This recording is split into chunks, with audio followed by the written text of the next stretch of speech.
language, how specific the Algonquin language was. Yeah, it really defines exactly what you're talking about.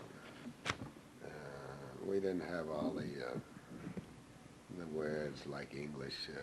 We couldn't say blue, but we'd have to describe the sky in a clear day in order to get that color blue over to you. And but almost every word is like a paragraph. It describes something completely. Uh, they are very adamant about removing all the native languages all the way across the country. And they actually, what they did, they sent the churches into reservations and areas to get them away from that language. And they was very effective in doing that. Like was being done to the Irish Yeah, at the same time. yeah, yeah. And these kind of things not only took place here, but they took place in other places in the world. And it's quite fascinating to see how these English-speaking people could go all over the world and destroy a culture of people by destroying their language and training them to think. Definitely. But today, we look at English as a very,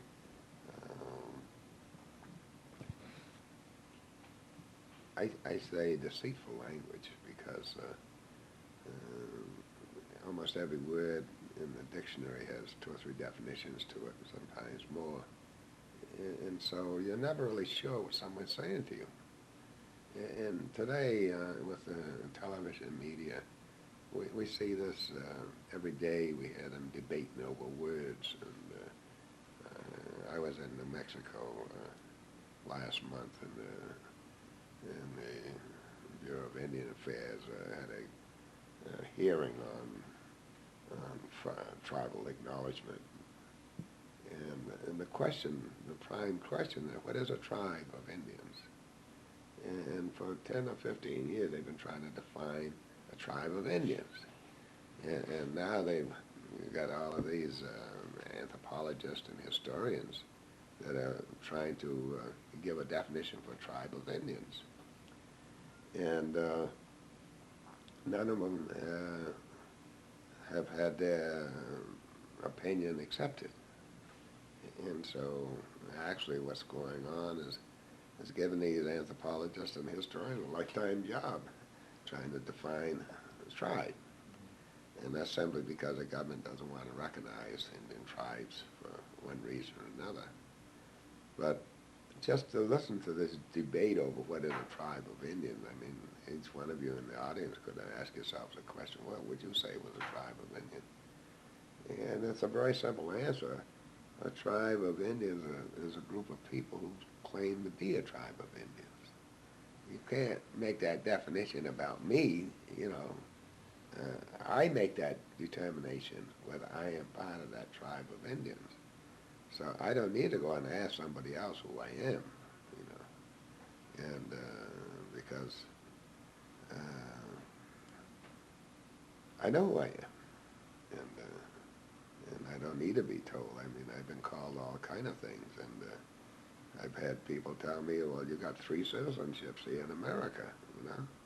And I said, well, you name them. I only got one that I know of. And they said, well, you're a citizen of the United States, and you're a citizen of the state of Massachusetts, and you're a citizen of the Wampanoag Nation.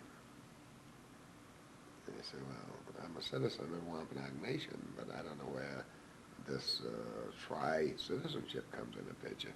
I've never asked to be a citizen of the United States or Massachusetts. So how do all of a sudden I become one? Okay. It says nobody else can come into this country and say, well, you know, I don't want to be a citizen, and you say, oh, now you're a citizen because you're here, you know. So it's very peculiar how people think. But they've used this English in order to divest people of their life and their property. I mean, there's a guy here, this use some language, and they argue for days about the First Amendment of the Constitution. I mean, declaring war. How many days did they argue over words? Okay? And still they're not clear about whether they have authority or who has authority to declare war in this country. This would go back right directly to, perhaps to the relations. People have already formulated their acceptance and how they're going to accept that and how they're going to present that to you. You know, I hear people call them Hispanic. What the hell is Hispanic? You know, you've heard that term and you've seen it written and all this and that. What's that is Hispanic? You know, and you know, they don't call me His English because I speak English, do they? I mean, but they put these titles on people. They've used words to identify people, and most of them are erroneous. But people have accepted the word Indian. What's that got to do with us? Nothing. Okay? And the definition for Indian in Massachusetts, and has been in the United States evidently, is an Indian isn't talking about a race of people, but a classification. To be an Indian, you have to be an ignorant person, or a child of a childlike mind, and closer to an animal than a human being, and not understand anything about Christianity. That's an Indian. But nowhere in that definition do they refer to any race of people. And so our people have accepted that title as Indian. I haven't. I'm a Wampanoag. I don't know anything about Indians. You know, that's somebody else's problem. And so I maintain that Wampanoag is describing my people. Okay? And that word means the people of the first light because we're on the East Coast and we see the sunrise first. So we're the first light people. Okay? And so I'm satisfied with that identification, but I'm not satisfied by being called an Indian or an American or whatever other name they've contrived to put on someone to define them. Okay? Is there a story, an Indian story that maybe tells how? And it's really, you know, quite unique for our story of creation, that anywhere in the Americas, north and south and east and west, they all have the same kind of story. It's got nothing to do with Adam and Eve, but it talks about the creators, what we call the sky people, the sun and the moon and the stars and wind and the rains, and all of those people live in the sky. How they got together to start creating something, doing something with themselves. And so they started off by creating this enormous turtle and putting it in a body of water that was spinning around doing anything, and setting that body in motion, and setting the time periods for it. And then how it began to, each one of them began to design their own flowers and put those on the time span, so that different seasons of the year would work in with them, and how each one of them had a special gift that was given to them. And they went on to the animals and the birds and the fish and even the little creepy crawlers and all of those things out there, the trees and the plant life. And each one of them was given special gifts. Some give out the trees, they give out nuts and apples and pears and all different kind of fruits. And so they're all different, but they have something special they give to share. And it went on with all of these different things that was created. But each one of them had its own lesson in it about life and how it's a seed and how that seed already had the next seed's life plan already built into it. So it knew what timetable was going to be on there. And man was the last thing that they created. And, you know, and they gave man all these extra gifts, you know, the mind to reason, and man, he lost it. You know? He lost that gift. He doesn't have that mind anymore to reason. So you're saying people of the dawn, as they call themselves, the people of the first light, they recognized that they had the power of reason, something that distinguished them from the animal kingdom, Right, yet they were yeah. still a part of Yeah, everything. but they're still apart because everything, and they're connected with everything.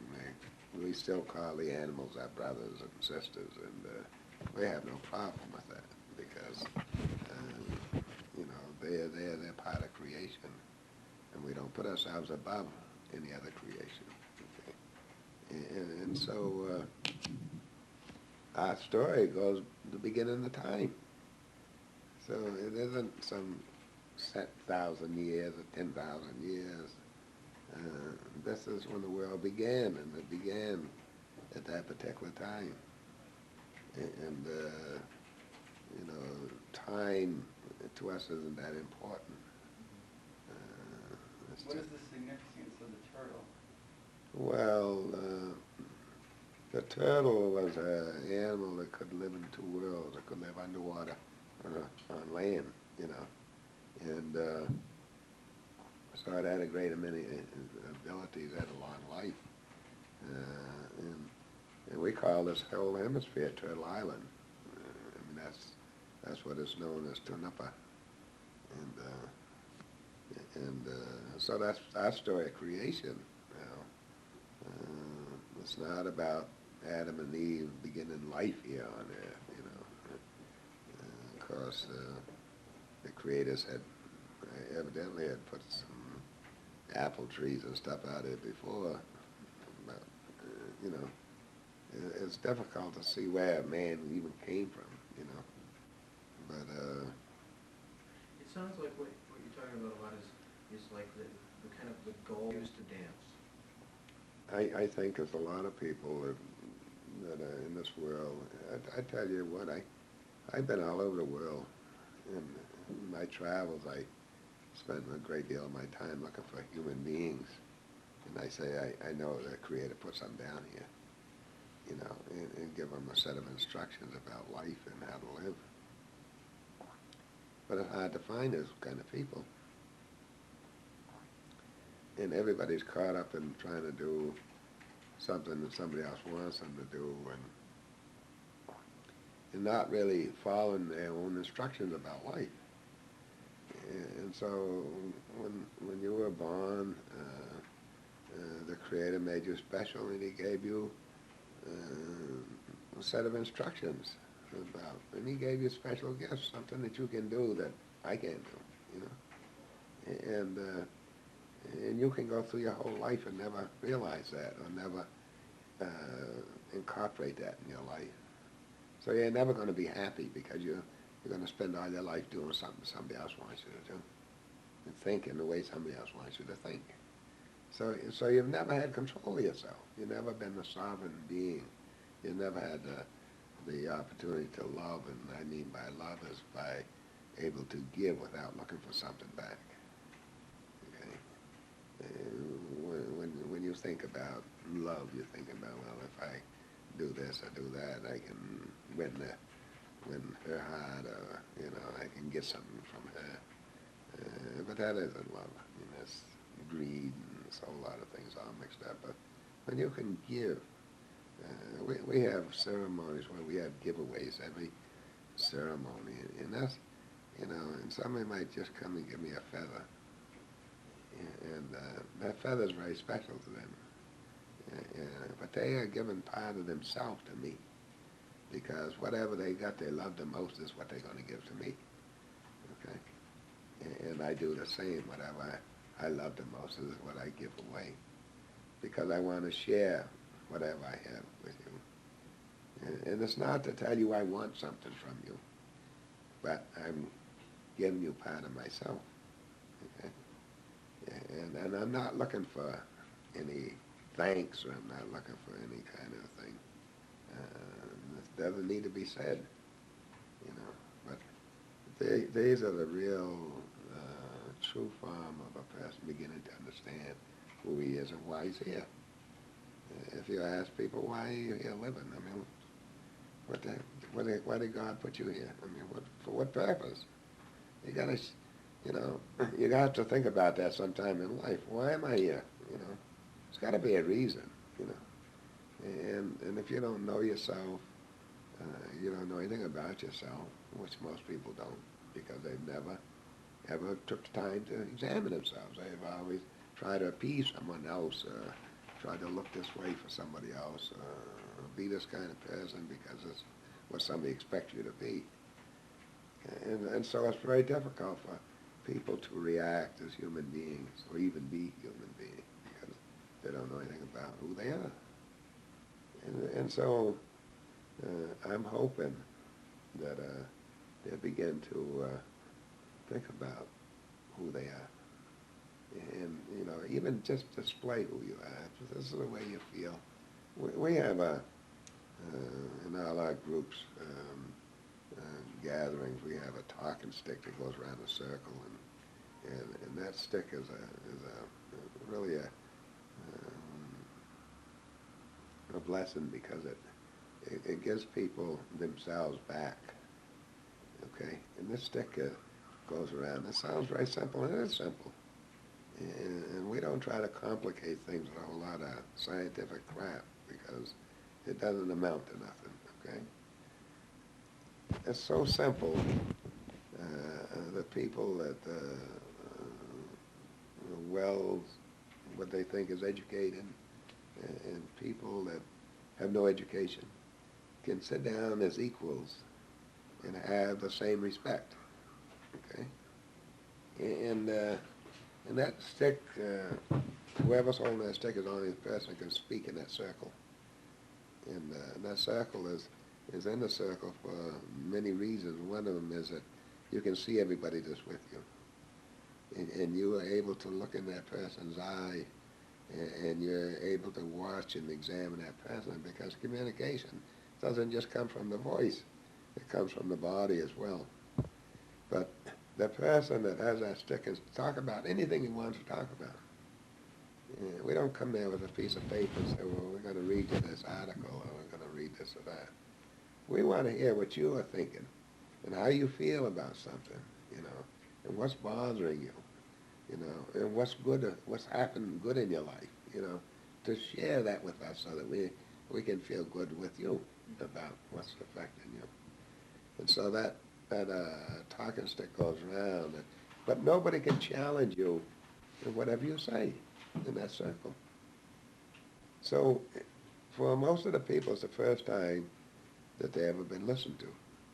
Because anytime someone's speaking to you, your mind is getting in gear and you're trying to find some challenge to what that person said.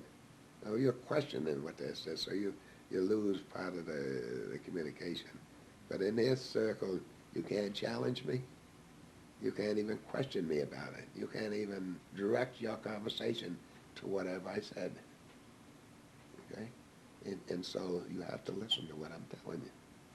So you really hear me. This isn't somebody that's going to sit up here and put on a show or act. I'm going to tell you how I feel about whatever. And so what happens is each person says whatever they want to say. Some people don't even want to say anything. But it's a very unusual and unique thing is that we ask the people, look, we're up front. We say, look, don't tell a lie here, because most of the people that have been in these circles before know when you're lying. And don't waste my life with your lie. I don't want to deal with your lie. Okay? I don't want to be bothered with whatever kind of act that you want to put on. I want to know how you feel about whatever we're going to talk about or you're talking about. And I might have differences with you, but I have to respect you because this is the way you feel about it. And I have to consider that. And so you don't need to tell a lie. You don't need to make yourself any greater than anybody else in this circle. And you don't have to try to win any favors with you being able to tell a bigger horror story than the other person. I mean, these things don't need to happen here. but let's understand so that I walk away from the circle and then I know a part about you. I know something about you that is factual and that is real. I don't want to deal with some fabrication, but just what is real. Does it stick any kind of particular wood or? Now, it's whatever that particular group has designed. And in the prison programs, each prison, they have their own stick and they have their own design, carvings, or paintings, or fur, or feathers, or whatever attached to it. But the thing that happens here is people that have never been able to speak before a group can stand up and speak now because they've been freed of ridicule and challenge and rebuttal and all of that stuff, and it's not there, and they feel free to be able to express themselves. Okay, and so I really know a lot about people, and they've become very calm now because they are able to deal with their own problems that they couldn't deal with before because they had to manufacture so much. You know, when people come out of the house here in Boston, in the morning they put on this false face and they put on all this extra crap on them to make them look different. What they say, make them look pretty. You know, but that isn't what God put here. You know, God put you here plain and simple with not all these cosmetics on you. You know, and so you go out there and you take on a certain air about yourself and you're making believe you're somebody that you're not. You know. And so you're not giving your true self out there. So you're not to be trusted. I mean, because if you lie to yourself, you're going to lie to the world. Okay. But anyhow, all of these things that develop in this circle are very healthy because no one's any greater in that circle than anyone else. My position as medicine man doesn't make me the head of this thing. The best, my age gives me a little latitude in being the first one to speak maybe sometimes, but other than that, I've got no right to try to influence somebody else about anything, take control of anybody. And that is one of the key factors in our culture is I don't have a right to control you, nor do you have a right to control me. And if the world could ever get their act together to try to understand that philosophy, I think we'd have a decent place to live in. Now, this, Hold on a second. You have, why couldn't they pull together, in other words? I'm sorry. well, you have to remember that this has been this culture of people here for years have lived in this way. And there was 12 federations that was kind of united in this area. But it had nothing to do with war. Our people that had bow and arrows actually was for hunting, for food. It wasn't for killing. And their whole lifestyle was different. Gold had no value. Yeah, you couldn't eat gold. And even when Columbus came, he talked about these people were like children of God because God had provided everything for them to live with. And they didn't need a king, they didn't need a church, they didn't need any of these things that the Europeans had to live with. And that they was totally free. And they didn't have to work for anybody. They didn't have any armies, they didn't have, you know, none of these things that was in Europe. And so this was these people's lifestyle. And so warring was a real strange kind of thing to come in. And then on top of that, you had people that had come with a specific purpose to get land and to acquire or steal or do whatever was here. And this was hard for the people that lived here, for my ancestors, to try to understand. They couldn't understand how you could take the earth and, you know, You know, how are you going to take the earth? I mean, God had put it here, and how was you going to take it back over to Europe or wherever you was going to take it, you know? And so when these problems developed, and they developed because the English was trying to actually set down their laws and take control. And it's just like, you know, what's happening over there in the Middle East right now. You know, the United States wants to take control of that. These are the same people. I heard Bush talk about being a Yankee.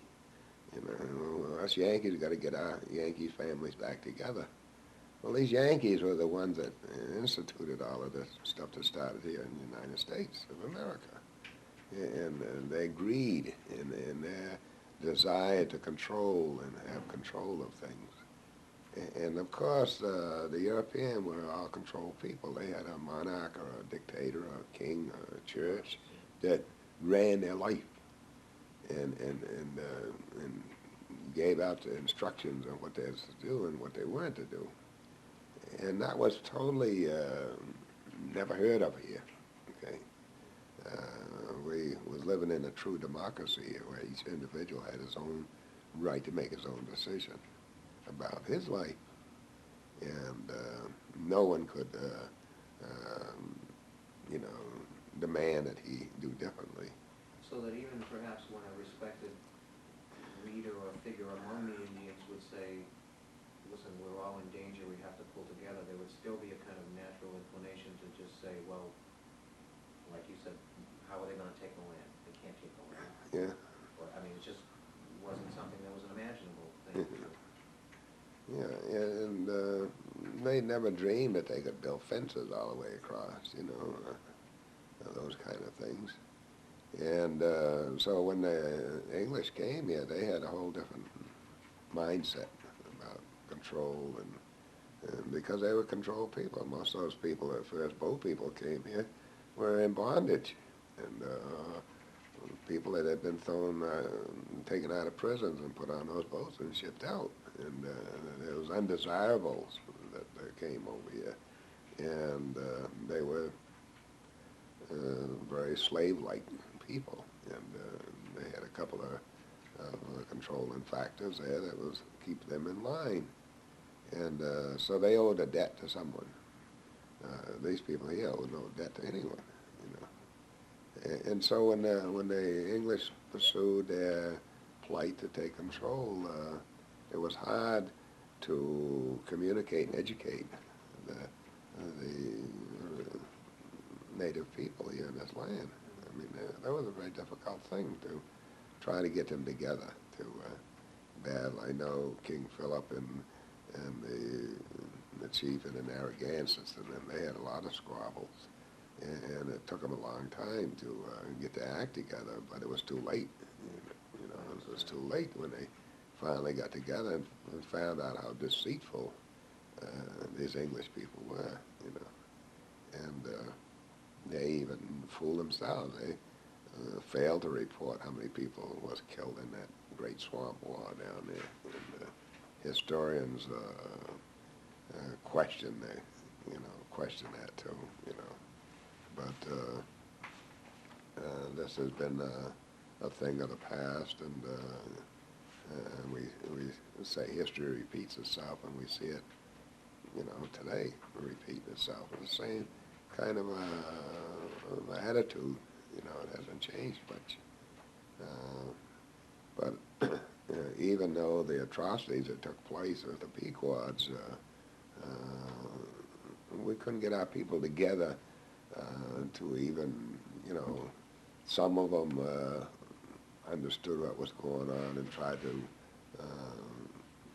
curtail it, but they couldn't just get that message out to enough the native people to really get it in control. Mark, do you want to ask something else? What we see in the effects today in life today is the fact that when the European came here, there wasn't a prison in this land. There was a democracy here, and it was practiced very strongly. Was a sovereignty here, once each person had his own sovereign rights to make decisions about his own life and really be responsible. And that's the difficult part about being sovereign, is to be responsible for your own actions. But it was a very clear understanding of respect, not just for human beings, but all forms of life and all forms of creation. It was here. And even though the government of the United States has exerted some of the sovereignty and some of the democracy that was practiced here before they ever got here, they left out, I think, the most important factor in that, and that was the spiritual part of it. And the lack of wanting to entertain or understand that spiritual side. We see in the Constitution it talks about the individual's rights, but we don't see where it speaks ever about a community or a group or family rights in the same sense. And we feel that that's quite significant, because this society has been able to take hundreds of different cultures and destroy them here on this land. And so that leaves this country culturalist. You know, I mean, it has no culture. I mean, to be an American, you don't bring your foreign culture here and try to practice it or bring your children up with that culture, because it's not wanted. We have a different way of dealing with people that have cultural ties. Culture is a way of life, and it's not accepted here in America, in the United States in particular. And we're still trying to maintain that, and we do it through our spiritual ways and our tribal activities that take place to maintain the philosophy and the culture that surrounds that philosophy, and trying to understand about ourselves, not so much about America, what happens here. We know what happens here, but we try to understand our place in this world without the controls by a government that's foreign to us, the ways of people's life. But we see that the respect broke down here 300 years ago,